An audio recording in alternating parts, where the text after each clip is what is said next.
Materi rekayasa dan perancangan perangkat lunak dengan saya Keisha Simangunsong dengan NIM 4232509.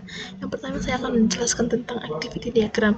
Nah, activity diagram menurut buku Pressman edisi 8 halaman 218 atau edisi 7 halaman 208 didefinisikan sebagai alat untuk menggambarkan aliran kerja atau workflow.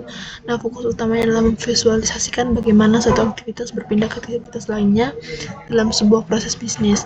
Nah, Pressman juga menekankan bahwa diagram ini sangat efektif untuk memahami logika prosedural yang kompleks. Dengan yaitu contohnya yang pertama itu studi kasus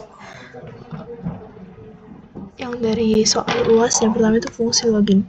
Nah, fungsi login, user membuka halaman login dan sistem menampilkan halaman login, dan setelah itu user masukkan username dan password dan sistem pun memvalidasi data login. Nah, jika tidak valid, sistem menampilkan halaman login lagi. Jika valid, menampilkan halaman dashboard dan selesai. Dan yang kedua, fungsi mencari buku.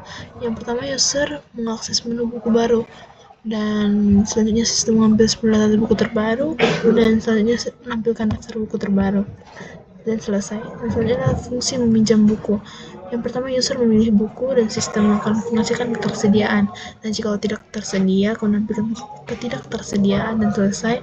Dan jika tersedia, mencatat transaksi dan mengubah status buku dan menampilkan bukti pembayaran dan selesai. Selanjutnya, menurut studi kasus 2 yang saya buat, yang pertama adalah fungsi registrasi. Yang pertama, pasien menginput NIK, sistem melakukan API calls ke server, dan selanjutnya jika tidak ditemukan melakukan registrasi manual, jika ditemukan melakukan autofill, dan selesai. Yang kedua adalah fungsi booking dokter. Nah, jikalau yang pertama itu pasien memilih spesialis, dan sistem melakukan query jadwal. Jikalau tidak penuh melakukan locking slot, jika penuh menyarankan tanggal lain. Dan selanjutnya adalah fungsi pembayaran. Pasien mengakses halaman pembayaran dan sistem menghitung biaya, dan selanjutnya sistem mengecek status user. Dan jika usernya ini user BPJS, dia akan memverifikasi rujukan. Jika dia mandiri, dia akan membuka payment gateway, dan pasien pun membayar paymentnya ini.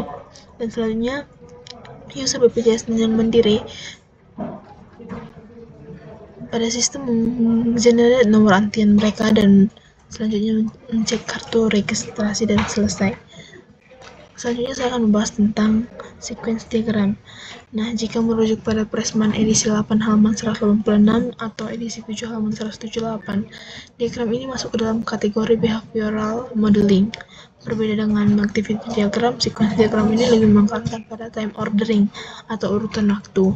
Di sini kita melihat bagaimana pesan atau message dikirim antar objek untuk menyelesaikan tugas tertentu. Untuk contohnya, yang pertama studi kasus 1, fungsi login. Yang pertama, user membuka halaman ke halaman login. Yang selanjutnya, halaman login menampilkan halaman, dan selanjutnya user memasukkan username dan password. Halaman login memvalidasi username dan password ke controller login, dan controller login mengecek data. Dan di mode login mengirim pengecekan ke controller dan memberi data. Nah, jika valid menampilkan data halaman dashboard, jika tidak valid menampilkan pesan error. Dan selanjutnya fungsi mencari buku. Yang pertama, user mengakses menu buku ke halaman melihat buku. Dan selanjutnya halaman melihat buku memvalidasi buku dan ke controller, dan controller mengambil 10 data buku dari tabel melihat buku dan mengirimnya ke controller. Dan selanjutnya mengirimnya kembali ke halaman dan menampilkan daftar buku ke user. Dan selanjutnya fungsi meminjam buku. User memilih buku ke halaman minjam buku dan mengirim data buku ke controller, dan controller melakukan pengecekan ke tabel peminjaman buku dan mengirim hasil pengecekan dan mencatat transaksi peminjaman jikalau tersedia. Dan jika tidak tersedia, controller mengirim buku tidak tersedia dan menampilkan buku tidak tersedia ke user. Dan selanjutnya adalah studi kasus 2 yang saya buat, yaitu fungsi registrasi. Nah, yang pertama itu pasien menginput NIK, dan halaman registrasi mengirim NIK ke controller dan melakukan API call ke model Dukcapil.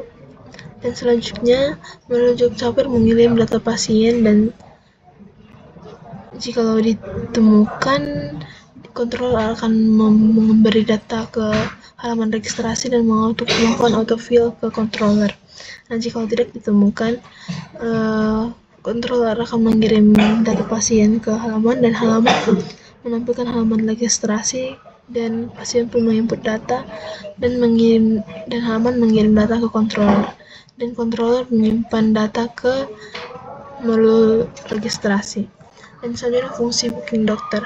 Yang pertama, pasien memilih spesialis ke halaman booking dan mengirim permintaan ke controller dan melakukan query jadwal ke model booking.